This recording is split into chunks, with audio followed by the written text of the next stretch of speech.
مرحبا بكم في عالم فن الوشم والتعبير عن الذات، حيث تتحقق الرؤى وتصبح الأفكار واقعا على الجلد. مرحبا بكم في قناتنا. هل تساءلتم يوما عن كمية الوشوم التي يمكن وضعها فوق بعضها على الجلد؟ وهل يمكن تغطية وشم بوشم آخر؟ دعونا نكتشف هذا سويا في دقيقة. مرحبا بكم في عالم الفن والتعبير عن الذات، حيث تتحقق الرؤى وتصبح الأفكار واقعا على الجلد. كثير منا يتساءل عن إمكانية وضع وشم جديد فوق وشم قديم. في الحقيقة، يمكن وضع وشم فوق آخر إذا كان الوشم السابق قد شفي تماما ولا يعاني من أي مشاكل. يفضل استشارة فنان الوشم لتحديد إمكانية تغطية الوشم القديم بوشم جديد وكيفية جعلهما متناغمين بشكل جميل.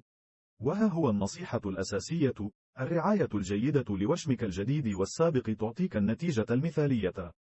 تذكروا دائما استشارة خبير الوشم للحصول على أفضل نتيجة وجمالية في تغطية وشم بوشم آخر.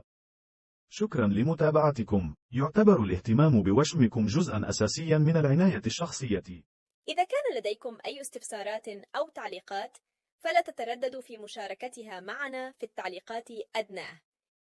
لا تفوتوا فرصة الانضمام إلى هذه المجتمع الفني المميز. اضغطوا على زر الاشتراك وتفعيل جرس الإشعارات لتكونوا أول من يستمتع ويستفيد بأحدث الفيديوهات والمحتوى المميز. نراكم في الفيديوهات القادمة.